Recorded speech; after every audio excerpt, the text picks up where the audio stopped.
Welcome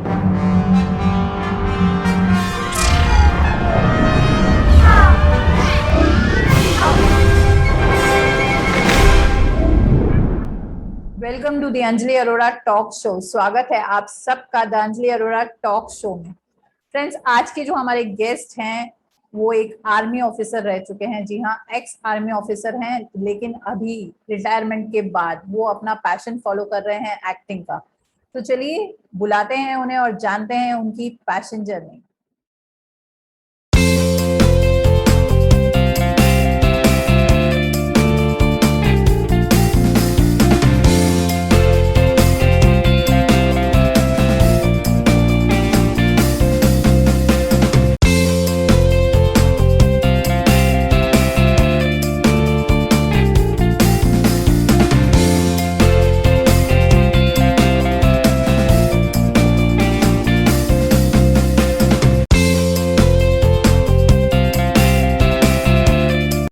Shriraj Pandit ji, आपका बहुत बहुत स्वागत है हमारे शो पर। जी, thank you sir very much. Sir मैं जरूर आपको बताना चाहूंगी कि जैसे कि होता है कि पैशन की कोई एज नहीं होती और ना ही कोई प्रोफेशन, मतलब हर प्रोफेशन में पैशन की जरूरत होती है। तो जी आपका जैसे कि मैंने प्रोफाइल देखा है कि आप पहले आर्मी में थे। जी, तो सर हम उस बारे में आपसे जानना चाहेंगे कुछ। देखिए अंजलि जी, पहली बात तो ये है कि जितने भी लोग मुझे देख रहे हैं, हम लोगों की बातचीत सुन रहे हैं, उन सब लोगों को मैं तहे दिल से जो है शुक्रिया अदा करता हूँ, आपका भी और अपने देखने वालों को हार्दिक अभिनंदन करता हूँ। और मैं एक्स आर्मी हूँ और मेरी बैकग्राउंड टोटली आर्मी और पुलिस से है। मेरे फादर भी आर्मी ऑफिसर रहे हैं अच्छा। और हाँ जी, और हम सगे 3 भाई आर्मी में थे। ओके। ये और एक जो सबसे छोटे भाई हैं हमारे, वो उमेश वशिष्ठ, वो पुलिस ऑफिसर हैं। और एक जो मुझसे बड़े हैं वो अशोक वशिष्ठ एडवोकेट हैं। और हापुड़ कोर्ट है, ये गाजियाबाद से आगे हापुड़ पड़ता डिस्ट्रिक्ट भी है, और जी। उसमें वो सीनियर एडवोकेट हैं अशोक वशिष्ठ। और ओके, मतलब आपका बैकग्राउंड आर्मी का ही रहा हुआ है। हाँ जी, टोटली आर्मी का है, क्योंकि एक ही परिवार से हम लोग 4 लोग आर्मी के अंदर। तो मैं तो सैल्यूट करता हूँ अपने पिताजी को। और जिस डिपार्टमेंट के अंदर हम लोग थे, आर्मी के अंदर बहुत सारे डिपार्टमेंट होते हैं। जैसे हाँ जी, हाँ मैं जी। ईएमई के अंदर था, इलेक्ट्रिकल मैकेनिकल इंजीनियरिंग। ओके। और मेरे पिताजी भी ईएमई में थे। और हमारे जो सबसे बड़े भाई हैं वो ईएमई में थे। और जो मुझसे छोटा था सतीश, वो एएससी में था। तो 4 अच्छा। लोग हम लोग आर्मी में थे, एक ही परिवार से। हम्म। तो सर मतलब तभी मतलब आपके घर पे ऐसे था कि आर्मी में ही जाना है, कि आपको खुद को पैशन था उस चीज को लेकर? नहीं नहीं, मैं बताऊं, मैं बचपन में जब छोटा था तो ऐसे तो कोई 5-7 साल का रहूंगा, तो थोड़ा तुतलाता था। अच्छा। और मेरी भाभी जी थी तो अक्सर वो बहुत ज्यादा मजाक करती थी, जैसे आदमी बच्चा तुतलाता है तो सभी लोग उसको छेड़खानी करते हैं। तो तो वो पूछती थी कि तू बड़ा होके क्या बनोगे। तो अच्छा। मैं उसको बोलता था, मैं बड़ा होता फिल्म 73 बनूंगा, दे देना, मैं एक दिन मैं बन जाऊंगा, मैं फिल्म 73 ही बनूंगा। तो टीवी वगैरह में ऐसा कुछ देखते तो उनको ऐसा लगता था नहीं, ये बहुत ज्यादा जोकर है, ये कुछ ना कुछ करेगा तुम्हारे घर के अंदर। तो हम्म। हालांकि अभी भाभी शी इज नो मोर, और बड़ा तकलीफ होती है, लेकिन उन्होंने मेरे प्रोग्राम्स देखे हैं, मुझे टीवी पे उन्होंने देखा है। तो वो बोलती थी कि देखा, भैया को बोलती थी, देखा मैंने एक दिन कहा था कि ये बचपन में जो तुतला के बोलता था मैं फिल्म एक्टर बनूंगा, देखो आज ये बन ही गया, कुछ ना कुछ इसने कर दिखाया। हम्म। तो सर ये जैसे कहते हैं ना कि ये आपका पैशन था बचपन से, लेकिन अगर आपसे पूछा जाए तो आप अपने वर्ड्स में पैशन को कैसे डिफाइन करेंगे? क्योंकि जो हमारे शो की टैग लाइन है वो है जी, अनफोल्डिंग द पैशन जर्नी। तो आप पैशन को कैसे डिफाइन करेंगे? देखिए, मैं मेरे शब्दों में जो मैं पैशन को जो मैं डिफाइन करूंगा वो इसलिए है कि पैशन का होना आदमी की जिंदगी में बहुत जरूरी होता है। जी और जी। उस जो उसने पैशन रखा है, किसी भी काम के प्रति रखा हो, जो भी वो बनना चाहता हो, उसके लिए पागलपन की हद तक जुनून बहुत जरूरी है उसको फुलफिल करने के लिए, उस सपने को। जी जी जी। तो ये समझ लीजिए कि जब मैं थोड़ा सा बड़ा हुआ और थोड़ा सा समझ में आया, तो भाभी मुझे छेड़ती थी, बोला तो बचपन में अपना आपको फिल्म एक्टर बोलता था, तुतला के बोलता था। तो वो एक जो कीड़ा था वो तभी से, बचपन से ही ऐसा लगा कि नहीं मैं कुछ ना कुछ करूंगा, ऐसा नहीं है। अच्छा, उसके बाद जब मैं आर्मी में चला गया तो कल्चरल प्रोग्राम जो हमारी, मैंने सिकंदराबाद 1 EME सेंटर में ट्रेनिंग में था मैं तब। तो अच्छा। हमारे जो हमारा एक कोर डे आता है 15 अक्टूबर को, जो अभी 15 अक्टूबर गया है, तो हमारा कोर डे मनाया जाता है बड़े धूमधाम के साथ में। तो अच्छा। मेरी कल्चरल एक्टिविटीज को देख के ट्रेनिंग भी चल रही थी, बोला यार ये लगा एक्टिंग भी करता है थोड़ी थोड़ी, और ट्रेनिंग तो बड़ी टफ है ही। मैंने कहा हम्म। ट्रेनिंग अलग चीज है और जो मेरा पैशन है एक्ट के प्रति, कला के प्रति, वो अलग है। तो मेरा नाम पुटअप कर दिया अपने जो कमांडिंग ऑफिसर थे, बोला ये थोड़ा बहुत जो है अपना स्टेज प्रोग्राम वगैरह थोड़े मोटे होते हैं, कुछ मिमिक्री वगैरह हो गई या कुछ काम हो गया ऐसा। तो वहीं से फिर मेरा सिलसिला शुरू हुआ। और ट्रेनिंग अच्छा। आउट होने के बाद में मैं गया, मेरी फर्स्ट पोस्टिंग आई 35 EME battalion. Okay. 35 EME battalion west Bengal में। तो वहां पे मेरी पोस्टिंग हो गई। और जब मेरी कमांडिंग ऑफिसर के सामने मेरी पेशी हुई, तो जब मेरे सारे डॉक्यूमेंट्स के साथ साथ मेरी कल्चरल एक्टिविटीज का भी कुछ उन्होंने जिक्र किया था कि फॉर्म ये में लड़का, होता हाँ फॉर्म के अंदर, कि ये लड़का जो है ये आर्टिस्ट भी अच्छा है, एक्टर बहुत अच्छा है, और फौजी तो है ही, सोल्जर तो है ही। तो सीओ साहब ने पूरे देखे, अच्छा ये आपकी एजुकेशन है भाई, तुम एक्टर भी सुना है बड़े अच्छे हो, तुम्हारे डॉक्यूमेंट्स ये हैं, तुम्हारा ये मेंशन किया हुआ है इन लोगों ने। मैंने कहा जी हाँ, मुझे शौक है, मैं करता हूँ। तो बोला ठीक है, कुछ करके दिखाओ। है। अच्छा। तो बेधड़क बेझिझक मैंने जो डायलॉग्स वगैरह बोल दिए, जो कुछ, अरे वाह वेरी गुड, क्या बात है, बहुत बढ़िया। तो बोला कुछ दिनों बाद 15 अक्टूबर का हमारा कोर्ट डे आने वाला था। बोला ठीक है, मैं तुम्हें कौन सी कंपनी में जाना चाहता हूँ। तो हमारी 35 EME बटालियन की 3 कंपनी थी। तो अच्छा। भाभी जी, बड़े भैया जो थे, इत्तेफाक से वो उसी कंपनी में रहकर आए थे। ओके। तो उन्होंने मुझे सजेस्ट किया कि तू, बब्बू बोलते हैं मुझे घर में प्यार से, बब्बू मेरा नाम है, बोला बब्बू तू 733 TPT वर्कशॉप कंपनी में जाना। तो वहाँ आसपास नजदीक में बागडोगरा है, एक मार्केट है, तो हम्म। वहाँ पे घूमने का मौका मिलेगा, काम अच्छा मिलेगा, और तेरे को वहाँ पे लिबर्टी बहुत रहेगी, एक्टिंग के अच्छा। भी तेरा शौक हो जाए, बड़ा अच्छा है। तो मैंने होगा। सीओ साहब से कहा, मैंने कहा सर मेरे बड़े भाई भी उसी कंपनी में रह के गए हैं, मेरी पोस्टिंग आप 733 TPT वर्कशॉप कंपनी में कर दीजिए। तो बोला हम्म। ये तो जरा सी बात है, ले साइन मार दे। बोले तेरी ठीक है, वहां से पोस्टिंग, लेकिन तेरी ड्यूटी वगैरह जो भी चलेगा वो तो करेगा ही करेगा, लेकिन कल्चरल प्रोग्राम भी तू करेगा, और तू सब कुछ तेरे हैंड ओवर है। मैंने कहा जी मैं करूंगा। मैं आया अपनी यूनिट में, मेजर साहब से बातचीत थी, और उन्होंने बोला यार एक्टर हो तुम भी, अच्छे है, बढ़िया बढ़िया बात है, प्रोग्राम शुरू करो तुम सारी। बोला duty Ooty, night white duty होती है ना हम लोगों की। तो बोला जी। तेरी नाइट ड्यूटी माफ है, और तुम जो है अपने कल्चरल प्रोग्राम की तैयारी करो, कोर्डे की तैयारी करो। तो वहां से मेरा सिलसिला चालू हुआ। फर्स्ट स्टेज, जो स्टेज बाकायदा लगती है, जी। 35 EME बटालियन के अंदर हमारी कंपनी थी 731। जब हमारा कोर डे मनाया गया 15 अक्टूबर को, तो 731 में बड़ी जबरदस्त स्टेज लगी थी। वहां पे मैंने फर्स्ट टाइम स्टेज पे परफॉर्मेंस की थी पूरे फौजियों के सामने। सैकड़ों फौजी थे, हमारे ऑफिसर थे, बड़ी तालियां बजी, बड़ा अप्रिसिएशन मिला, और बड़ी मतलब खुशी हुई। तो वहीं से मतलब जो ये है मेरा जो पैशन है, मेरी बचपन से वो कहाँ तक पहुंचा कि जुनून था।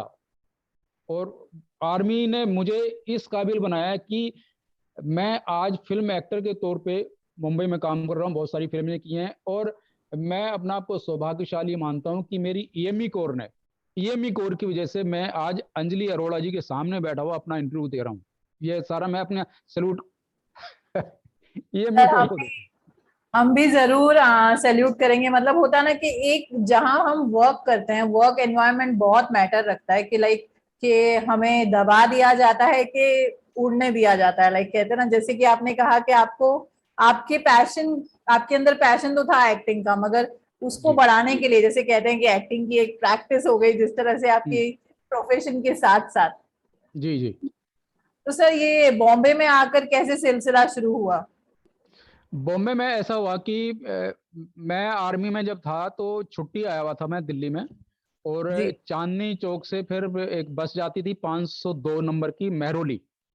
ओके। महरौली गया 502 नंबर के, और जैसे ही मैं सिस्टर के पास में गया तो जीजा जी आए, बोला यार वो पास के एक जगह में एक शूटिंग चल रही है। अच्छा। मैंने कहा जीजा जी खाना पीना बाद में खाएंगे, पहले मुझे ले चलो। तो वो मुझे अपना स्कूटर पे बैठा के फलानी जगह, वो जहाँ पे शूट चल रहा था, वहां पे ले गए। तो रघुवीर यादव जी को, चूंकि मैं मायापुरी भी बड़े खरीदता था, मायापुरी और स्टारडस्ट वगैरह मैगजीन आती थी, तो आर्मी के अंदर ये सभी चीज मैं खरीद खरीद के देखता रहता, फिल्मी लोगों के पोस्टर वोस्टर उसमें से फाड़ के अपना लगा के रखता था।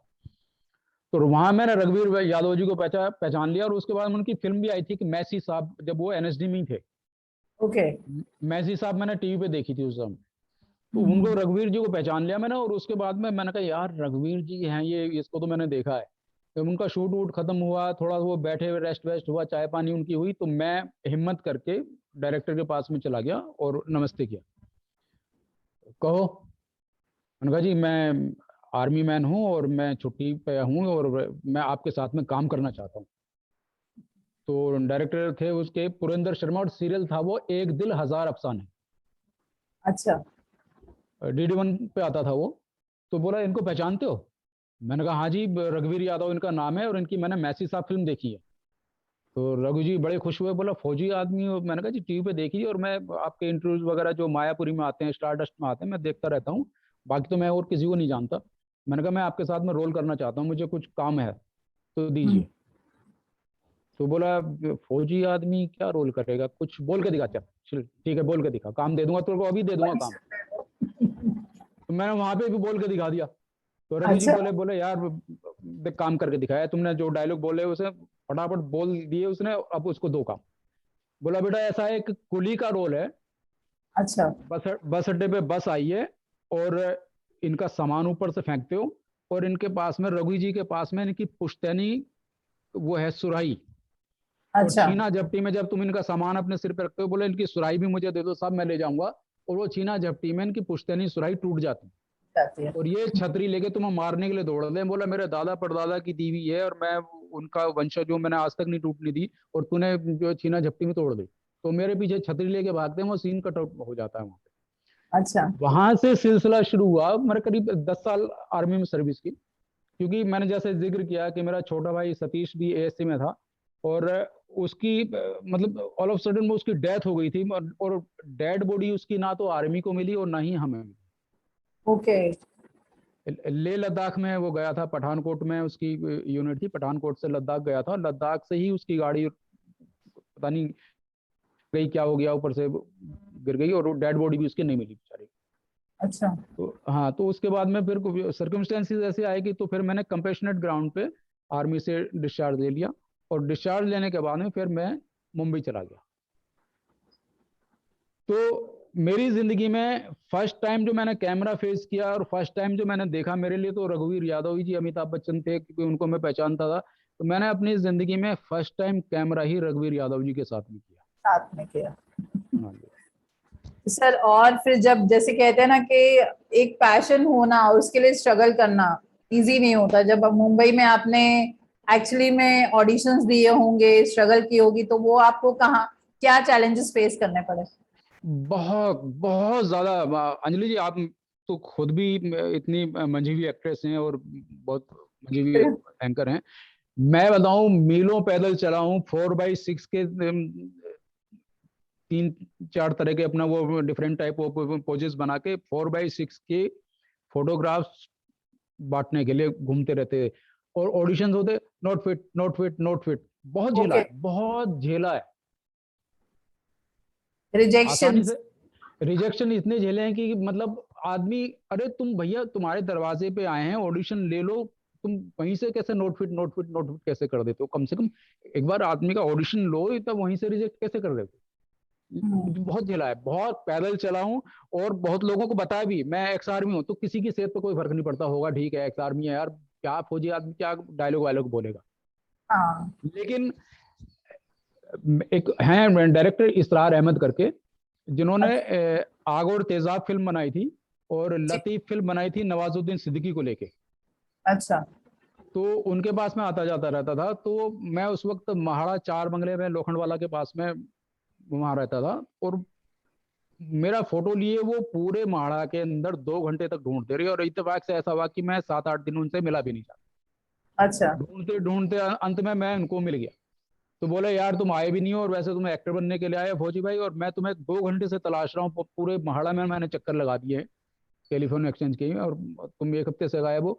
और 2 बजे की शिफ्ट है, अमिताभ बच्चन के बेंगलो के पीछे सोहेल बंगलो है, सोहेल बंगले में आपका शूट है, और 2 बजे ओके। पहुंच जाओ, और थोड़ा हॉरर सब्जेक्ट है, और उसमें 5 हीरो में से वन ऑफ द हीरो आपको, one of the one hero आप हैं मेरी फिल्म के अंदर। अच्छा। गुड, मतलब ग्रेट। ये लगा लीजिए, कहाँ तो कोई चांस नहीं दे रहा है, रिजेक्शन पे रिजेक्शन चल रहे हैं, और एक आदमी, एक डायरेक्टर मुझे 2 घंटे से अपनी गाड़ी लिए मुझे ढूंढता फिर रहा है। तो मैं सैल्यूट करता हूँ इसरार अहमद जी को, और कि उन्होंने मुझे ढूंढ के काम दिया। और उसके बाद में मैं जब 2 बजे वहां पे सेट पे पहुंचा, सोहेल बंगले में, अमिताभ बच्चन के जो प्रतीक्षा बंगले है उसके बैक साइड में सोहेल बंगले है, वहां पे मैं गया वहां पे और शूट किया। और ऐसा लगा ही नहीं कि फर्स्ट टाइम मैं यहाँ पे ये फिल्म कर रहा हूँ। उसमें रजा मुराद साहब थे, किरण कुमार साहब थे, शिवाजी थी अच्छा। जो सुनील दत्त साहब की खोज थी, जी खून जी। भरी मांग में जी थी, वो थी, और राज प्रेमी साहब थे, और राजू श्रेष्ठा थे। तो और 4 लोग थे, तो उसमें से एक हीरो मैं था, ये लगा लीजिए। क्या बात है फिल्म सर। यूट्यूब पे है, फिल्म रिलीज हुई बाकायदा। वहां से थोड़ा थोड़ा मेरी विल पावर भी स्ट्रांग होती चली गई, नहीं स्ट्रॉन्ग नहीं अब तो कुछ ना कुछ कर लूंगा। मोटिवेशन मिल गया आपको एक्चुअली। हाँ, मुझे थोड़ा सा प्लेटफॉर्म मिल गया, और एक मेरी विल पावर बढ़ गई है, काम करने का जो जज्बा था, और जो स्ट्रगल करने का जो जज्बा था, वो मेरा बढ़ता चला गया। पैशन को फुलफिल करने के लिए देखिए, मैं हिम्मत नहीं हारी वहां पे, और मीलों पैदल चलता था। बोले यार हमने तुम्हें वहां पे चलते देखा, तुम वहां पे आ गए। मैंने कहा फौजी आदमी क्या, मैं तो समझता हूँ मैं अभी अंडर ट्रेनिंग हूँ, और मैं अपने सपने को साकार करने के लिए आया, थकना क्या है। सही बात है। तो उस सब्जेक्ट से, उस हॉरर सब्जेक्ट से, उस फिल्म से, जब मेरी फिल्म रिलीज हुई और मैं वो अपने यहाँ पे गांव में उसके कैसेट को भी लेके आया, तो समझ लीजिए कि मैं अमिताभ बच्चन हो गया। सारे गांव ने भीड़ लगी। 1 महीने बाद वो सीडी मेरे पल्ले पड़ी, जो वो वीसीआर वगैरह चलते थे तब तो, जी जी जी। वीसीआर चलते थे, सारे गांव ने समझो, और ये आज महीने भाई भी वो सीडी कहाँ गई, तो फलाना ले गया हमारे यहाँ से, वो ले गया, वो ले गया, वो ले गया। 1 महीने बाद पल्ले पड़ी, कि बोले नहीं नहीं ये हमारे गाँव का आदमी है, फिल्मी हीरो बन गया, तो बहुत बड़ी बात है। तो बड़ी बात है। हाँ, और आज मतलब बहुत, उसके बाद में तो फिर सिलसिला शुरू ही हो गया, हम्म। डोर टू डोर घूमते रहे, डोर टू डोर घूमते रहे लोगों। फिर जब मैंने अपनी कुछ सीडी वगैरह भी दिखाई, फिर सिलसिला शुरू हो गया काम का। सो लेकिन ये जो आपने कहा कि हाँ जो जज्बा होता है वो शायद आर्मी में वैसे ही आप लोगों को ट्रेनिंग में ही मिल जाता है। हाँ, हम लोग हिम्मत नहीं हारते, हमारी विल पावर इतनी स्ट्रांग होती है, कैसे भी हमारी जिंदगी में कैसा भी खतरनाक से खतरनाक हर्डल आए, हम उसको परवाह नहीं करते, ऐसे निकल जाते हैं कि फौजी आदमी कुछ नहीं है, ये छोटी मोटी चीजें हमारे लिए कुछ नहीं है, हाँ नॉर्मल है ये तो। नॉर्मल है, ये हमारे रूटीन लाइफ का एक हिस्सा होता है, हम लोग डरते नहीं है उससे। सर ये बहुत जने ऐसे करते हैं कि ये ट्रेनिंग लो वो ट्रेनिंग लो।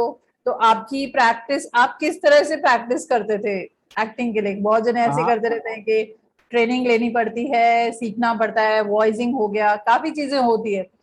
तो आप किस तरह से प्रैक्टिस करते हैं? नहीं वही मैं बता रहा हूँ। एक तो मैंने जैसे कि अभी बताया कि आर्मी में भी जो जो थिएटर वगैरह चलता है, ये भाई अच्छा। यहाँ का जो मुंबई का थिएटर अलग हो गया, दिल्ली का अलग हो गया, या नेशनल स्कूल ऑफ ड्रामा में जो आप ट्रेनिंग करके जाते हैं, या और बहुत सारे जैसे किशोर नमित कपूर साहब के यहाँ पे हैं, और भी मुंबई में कई लोग हैं। जी। मैं दिल्ली में, मैं आर्मी में थिएटर करता था, क्योंकि हमारा कोर डे बनता था, तो मैं परमानेंट एक्टर वहाँ का था, लिखता भी था, थोड़ा मोटा डायरेक्शन भी करता था, तो मैं वहाँ का बहुत बड़ा डायरेक्टर था और स्टार था आर्मी का। मैं जब 2 महीने की छुट्टी आता था, तो मैंने कहीं पढ़ा था, तो एक भावना कला मंदिर ग्रुप है सराय रोला, दिल्ली में आनंद पर्वत के पास में सराय रोला एक जगह है, वहां ओके। पे मैंने ग्रुप ज्वाइन कर लिया, भावना कला मंदिर ग्रुप। तो मैंने अच्छा। उनको बताया, मैंने कहा सर इस तरह से मैं फौजी आदमी हूँ, और मैं आपके साथ में ग्रुप ज्वाइन करना चाहता हूँ, और एक्टिंग थोड़ी मेरी पॉलिश हो जाएगी। तो वही थोड़ा ऑडिशन वाली बात है, बोले यार कुछ करके दिखाओ, हम तुम्हें ग्रुप में ले लेंगे। तो करके दिखाया, बोले यार फौजी आदमी अच्छा काम करता है, चलो बोलो ठीक है। तो अमिताभ शर्मा करके उसके जो ऑनर थे, उसके भावना कला मंदिर ग्रुप के जो डायरेक्टर भी थे, उन्होंने अच्छा। मुझे अपने प्ले में काम देना शुरू किया। रिहर्सल वगैरह हमारी सराय उसमें होती थी, क्या क्या नाम है, ये सुपरमार्केट के पास में होता था, कनॉट प्लेस में। तो वहां पे हम लोग रिहर्सल वगैरह करते थे, उसके बाद फिर प्ले हुए, ऐवान गालिब एडिटोरियम, माता सुंदरी रोड पे, एलटीजी में और श्री राम सेंटर में, बेसमेंट वगैरह में प्ले हुए। और मतलब फिर ये समझ लीजिए मैं रेगुलर आर्टिस्ट हो गया। जब भी 2 महीने की छुट्टी आया, 1 महीने की छुट्टी आया, कभी भी मैं तो हमेशा आपने प्ले उनके साथ में करता था। हाँ हम्म। जी। और सर हम आर्मी, हाँ जी, हाँ जी, बोलिए बोलिए। जी जी बोलिए सर, आप बोलिए, आप और कुछ कह रहे आर्मी, हाँ जी, मैं और उसके बाद में फिर जब आर्मी से आया तो मुंबई में के ये डायरेक्टर सुशील योगी हैं, एक्टर भी हैं सुशील योगी, उनके साथ में भी मैंने प्ले करना चालू किया। सर वही मैं कह रही थी कि हम लोग वीडियोस में देखते रहते हैं, बहुत इंस्टाग्राम हो गया वहां पे, हम्म, तो कि जो आर्मी ऑफिसर्स हैं कुछ ना कुछ परफॉर्म कर रहे हैं, जैसे आपने देखा रील्स भी देखी है मैंने काफी लोगों की। तो जी जी। आपके साथ ऐसा कोई एक्सपीरियंस हुआ है कि जैसे आपने कहा कि आपको पैशन था एक्टिंग का, तो जी, वहां आपके साथ और भी कोई थे जिनको लगता था कि हाँ यार मुझे भी बहुत एक्टिंग का है, कोई ना कोई एक साथीदार जो बन जाता हो आपके साथ? बहुत सारे लोग थे, बहुत सारे लोग थे। और वो बल्कि वो लोग तो बेचारे नहीं आ पाए साथ में जो थे, लेकिन जैसे एक मेरा दोस्त था JSH राव, अच्छा।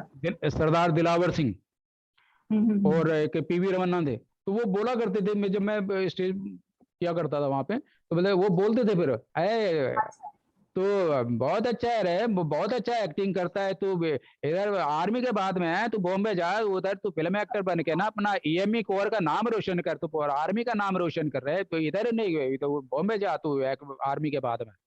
तो मतलब एक छोटा सा जो एक्टिंग का जो शौक था ना, उन्होंने एनाकोंडा बना दिया उसको। मतलब आप मुझे, वहां पे भी ऐसे सबकी मिमिक्री करके दिखाते थे? हाँ वो करता था मैं सब। मैं अपने मेजर जो हमारा कमांडिंग ऑफिसर थे, मेजर कनवल मागो, तो उन तक की मैं मिमिक्री करता था। बोलो वो बहुत खुश होते थे, बोलो यार तू मुझे भी नहीं छोड़ता। मैंने कहा साहब एक्टर आप किसी को नहीं छोड़ता, मिमिक्री आर्टिस्ट किसी को नहीं छोड़ेगा। तो बोले खुश होते थे वो। अच्छा। हाँ। तो तो अब तो कंवल मागो साहब भी कहीं दिल्ली में शायद ब्रिगेडियर बन के रिटायर हो गए हैं।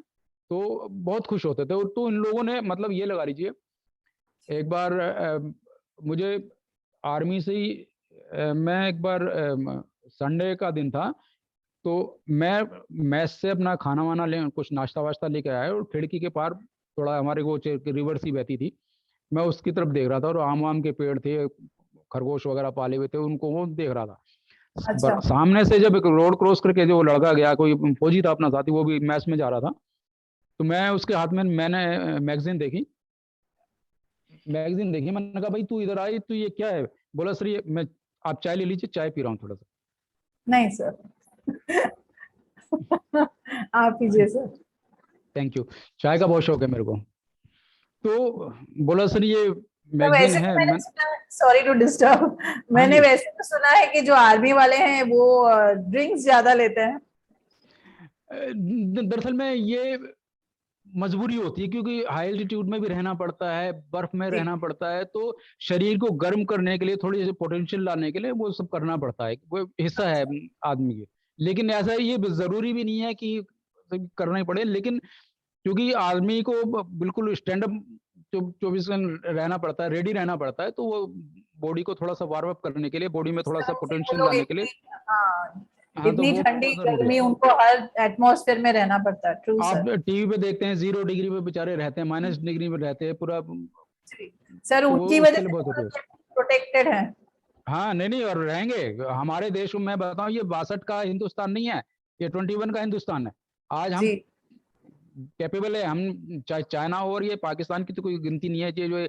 ये चरम युद्ध छेड़ रखा है कि आतंकवादी भेज दिए, किसी को मरवा दिया, किसी फौजी गोली चलवाई, हम नेस्तनाबूद कर देंगे। यही होगा कि भाई कहाँ जा रहे हो, अंजलि जी कहाँ है? बोले मैं लाहौर में शूटिंग कर रहे हो, मैं पेशावर में। ये कुछ दिन बाद हम करने वाले हैं। अब बहुत जल्दी देखना, जो ये कर रहे हैं भी हमारे फौजियों लोगों के साथ में, अभी 5-7 फौजी मारे हैं, और जो जम्मू में और कश्मीर में ये पुलवामा में कुछ करते रहते हैं, हम एक दिन वो आएगा जब पाकिस्तान को जड़ से साफ कर देंगे, क्योंकि उसकी हरकतें ऐसी हैं। जी जी, सही बात है। हाँ। कौन क्या मतलब। तो हाँ। क्योंकि यहाँ पे एक्टर नहीं बोल रहा है इस वक्त, एक फौजी बोल रहा है।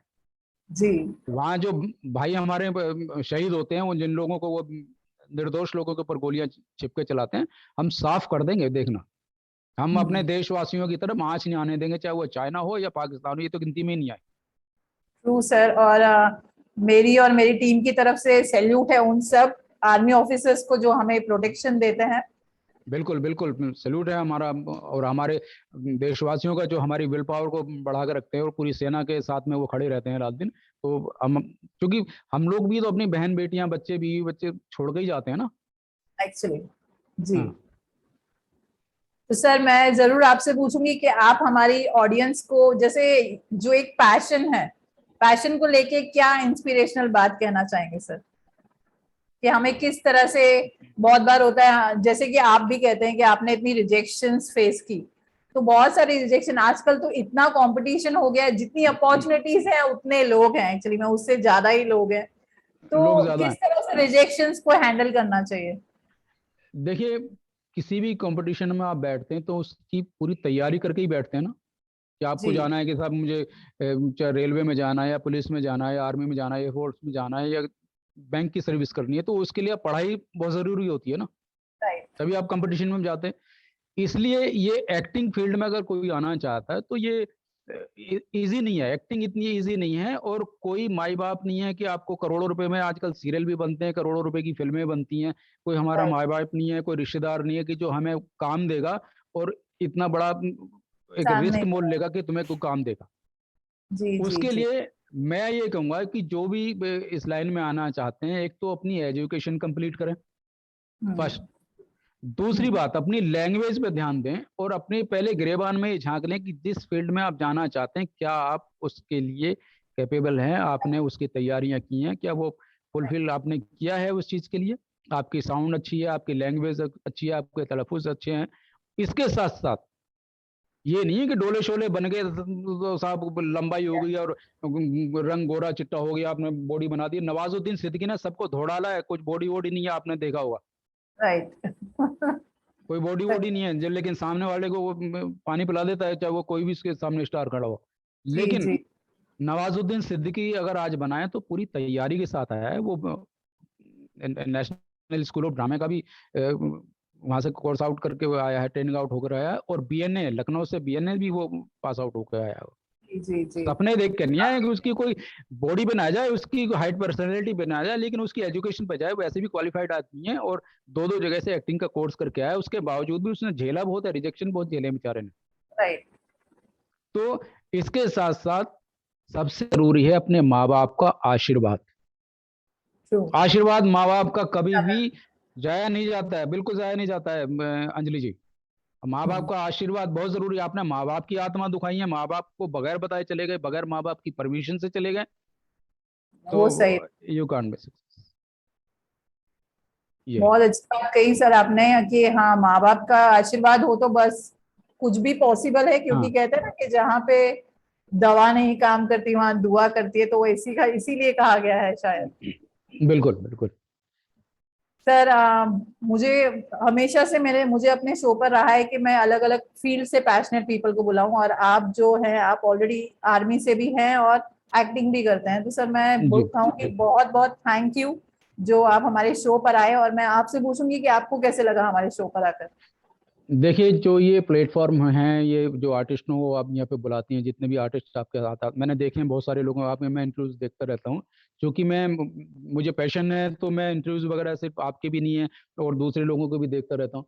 तो ये जी इतना बड़ा प्लेटफॉर्म है कि हर आर्टिस्ट का एक सपना होता है कि मेरे भी इंटरव्यू हों, मुझे भी टीवी पे आने का मौका मिले। तो ये एक लंबी लाइफ के लिए, पूरी जिंदगी भर के लिए कि ये मेरे पास एक प्रूफ रहेगा, और यूट्यूब में कभी खोलो तो ये बड़ा अच्छा लगेगा। और बहुत अच्छी बात है, मैं आने वालों को भी कहूँगा जो आर्टिस्ट आना चाहते हैं कि भाई ये एक बहुत बड़ा प्लेटफॉर्म है, अंजलि जी ने जो ये तैयारी की है। और ऐसा नहीं कि आप सिर्फ एक्टर्स का ही इंटरव्यू करती हैं, सभी प्लेटफॉर्म पे जो भी काम अलग कर रहे हैं, चाहे वो किसी भी फील्ड में हो, वो जी जी सर। जा रहा है। और दूसरी बात मैं बताऊं अंजलि जी, मैं आर्मी के होने के बावजूद भी मैंने आर्मी की फिल्म भी की है। अच्छा। हाँ, अभी 2-3 साल पहले एक फिल्म आई थी, बटालियन 609। ओके। यूट्यूब पे फिल्म है और उरी के साथ में वो फिल्म रिलीज हुई थी। इसके डायरेक्टर ने ब्रिजेश बटुकनाथ त्रिपाठी। ओके। तो फिल्म के अंदर मैंने इंपॉर्टेंट कर्नल मुकेश भाटी का रोल किया है, इंपॉर्टेंट कर्नल। कैरेक्टर है। मुकेश अच्छा। भाटी का इंपॉर्टेंट रोल है। मैंने कहा फौजी भी हूँ और बैकग्राउंड भी मेरी टोटली आर्मी और पुलिस से, और मुझे रोल भी आर्मी का रोल करने का मिला, तो कर्नल आपका का। ड्रीम रोल हो गया सर। हाँ बिल्कुल। और आगे भी एक प्रोजेक्ट के लिए मेरी बातचीत चल रही है, और एक फिल्म आई थी द पावर ऑफ वर्दी। द पावर ऑफ मैं, वर्दी। जी। हाँ वो यूट्यूब पे एज ए मेन विलन में मैं उसमें आया हूँ। तो इसके प्रोड्यूसर थे डॉक्टर अब्दुल जब्बार अंसारी साहब। तो मैं ओके। बहुत बहुत मतलब शुक्रिया दिल से अदा करना चाहता हूँ डॉक्टर अब्दुल जब्बार अंसारी साहब का, कि जिन्होंने मेरे सपने को फुलफिल किया और मुझे ये रोल एज ए विलन मुझे फिल्म के अंदर स्टेब्लिश किया। उनके साथ अभी मैंने खुदाई फिल्म भी की है, पुलिस ऑफिसर का रोल किया है। कभी एक प्रोजेक्ट और उनका बहुत जल्दी जाने वाला, उसमें भी मेन नेगेटिव में कर रहा हूँ। अच्छा। तो वो एक उसी के जो अपना प्रोमो को देख के, उसके कुछ ट्रेलर वगैरह थे, उसको देखकर मेरी एक फिल्म और है जिन्होंने भूरी फिल्म बनाई थी, चंद्रपाल सिंह करके हैं, उन्होंने मुझे कॉल किया था कि सर हमने आपका ये ट्रेलर देखा है, बहुत अच्छे आप एक्टर हैं, आज एज ए मेन विलन आपने फिल्म के अंदर काम किया है, और हम्म, मेरा भी एक प्रोजेक्ट जो है शुरू होने जा रहा है, एज ए मेन विलन मैं उस फिल्म को ले रहा हूँ आपको। क्या बात। तो फिल्म का नाम है मज़दार, थोड़ा बोल्ड सब्जेक्ट है, और वो ह्यूमन ट्रैफिकिंग के ऊपर है। उसमें भी मैंने मेन विलन किया, लेकिन थोड़ा सा कोविड की वजह से जो हाँ, एग्जाम काफी की, स्लो हो गई ये चीजें। हाँ बहुत ज़्यादा दिक्कत रही है अभी, कि फिल्में रिलीज नहीं हो पा रही हैं अभी। मेरे ख्याल से 22 से जो थिएटर वगैरह सब खुल गए हैं, 22 तारीख के स्टार्ट हो बाद। रहा है। जी। जी जी सर। तो अब तक वो रिलीज हो जाती। तो बहुत सारी फिल्में की है मैंने ऐसे। हिस फिल्म में था मल्लिका शेरावत इरफान खान साहब के साथ। अच्छा। हिज हिस फिल्म। फिल्म में, हाँ डायरेक्टर थी उसकी जेनिफर लिंच। हॉलीवुड की सारी टेक्नीशियंस थे, हॉलीवुड की डायरेक्टर थी। जी तो जी जी। बड़ा मजा आया। मैं सांप पकड़ के अंग्रेज को मैं ही देता हूँ, और बाद में अपनी कनपट्टी पे गोली, रिवॉल्वर रख के गोली मार लेता हूँ, कि क्योंकि एक मिथ है ना ऐसा, कि भाई जी जी। नाग नागिन के जोड़े को, सांप के किसी जोड़े को आप मार देते हो या पकड़ के ले जाते हो, तो उसका जो दूसरा पार्टनर होता है उसकी आंखों में आपका कुछ फोटो वोटो आ जाता है, और वो पीछा करके आपके पूरे परिवार को ही खत्म कर देता है। तो राइट। हिट फिल्म में था मतलब, कुल मिला के 15-20 फिल्में मेरी ये हैं कि मैं हिंदी फिल्में भी की हैं मैंने, डॉक्यूमेंट्री फिल्म्स भी की हैं मैंने, एड फिल्म्स भी की हैं, और विजयदान देता जी की फिल्म टेलीफिल्म में भी मैंने काम किया है, तो वो भी अच्छा। सब यूट्यूब पे पड़ी हैं। और एड फिल्में की हैं, और मैंने करीब 8-10 फिल्में तो मैंने भोजपुरी कर दी हैं। ओके। सर आप अपने जो आर्मी में थे आप, तो आपके जो फ्रेंड्स हैं जो ये इंटरव्यू देख रहे हैं, आप उन्हें कुछ कहना चाहेंगे? बिल्कुल कहना चाहूँगा। देखिए, जो मेरे दोस्त जो हम लोगों के साथ में एक यूनिट में रहे हैं, JSH राव, दिलावर सिंह, PV रमन्ना, चिन्ना दुरई, ये मेरे बड़े क्लोज फ्रेंड रहे हैं, और हम लोग साथ में स्टेज भी किया करते थे, वो साथ में पार्टिसिपेट किया करते थे। उनमें से मैं ही एक फिल्म के पर्दे तक आ पाया। ये लोग तो अभी ओके। रिटायर होकर कोई विशाखापट्टनम में है, कोई कहीं है, कोई कहीं है। लेकिन इसके अलावा जो और लोग मेरे ग्रुप में जुड़े हुए हैं, मेरे साथ में जुड़े हुए हैं, व्हाट्सएप ग्रुप में हैं अपना, जो मेरे साथ में लोग हैं, मैं अपनी बेस्ट विशेष उन लोगों को देता हूँ, उनके परिवार को देता हूँ, और अपनी EME कोर को देता हूँ, जिसकी वजह से, जिनकी शुभकामनाओं की वजह से, जिसके प्लेटफॉर्म की वजह से मैं आज फिल्म एक्टर बन पाया, बॉम्बे तक पहुंच पाया। अपनी EME कोर को मैं, मेरे दिल में है, मेरे खून में है, और मेरा सल्यूट है EME कोर को, जिसकी वजह से मैं आज एक्टर बन पाया है, क्योंकि फर्स्ट स्टेज EME का ही था जिस पे मैंने परफॉर्म किया था। तो जी जी। Salute again to my EME और मेरे दोस्त लोग। तो ये सुनकर बहुत खुशी हो रही है कि हाँ, एक आपको जो पैशन है उसको फॉलो करने का मौका मिल रहा है। हाँ एंड जी, हाँ इवन जी। हम कहेंगे ऑल द बेस्ट आपके फ्यूचर प्लान्स के लिए। इसी तरह थैंक यू वेरी मच। आपको अपना पैशन पूरा करने के लिए इसी तरह हमारी पूरी तरह से दिल से विशेष है। Thank you very much. और अंजलि जी, मैं भी परमात्मा से ये दुआ करता हूँ, और मैं अपनी बेस्ट विशेष आपको देता हूँ, कि जो आपका ये शो चल रहा है, जी ये जी।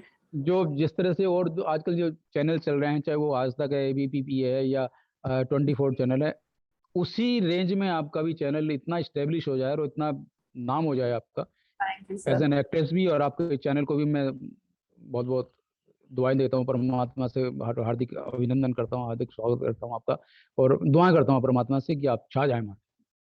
Thank you so much sir. दुआएं बहुत जरूरी है, और thank you so so much हमारे शो पर आने। ना कि हर प्रोफेशन में पैशन की जरूरत होती है, और मैं कहूंगी श्रीराज पंडित जी कि आप बहुत ही लकी हैं कि आपने अपना प्रोफेशन पूरा अच्छे से शिद्दत से किया और उसके बाद अभी अपना पैशन को फॉलो कर रहे हैं। तो हमारी बहुत सारी शुभकामनाएं हैं आपके साथ। और मैं फ्रेंड्स आप सबको बताना चाहूंगी कि आ रही है दिवाली, ये नेक्स्ट जो वीक है वो दिवाली वीक है। तो आप सब लोगों को बहुत बहुत हैप्पी दिवाली, बहुत सारी शुभकामनाएं दिवाली के लिए। और मैं जरूर चाहूंगी कि लक्ष्मी की कृपा आप सब पर बनी रहे। ये सबसे बड़ी दुआ है ना, सबको अच्छा लगता है सुनना कि लक्ष्मी की कृपा बनी रहे। जी हाँ, लक्ष्मी की कृपा आप सब पर बनी रहे और आप इसी तरह से हेल्दी वेल्दी बने रहे।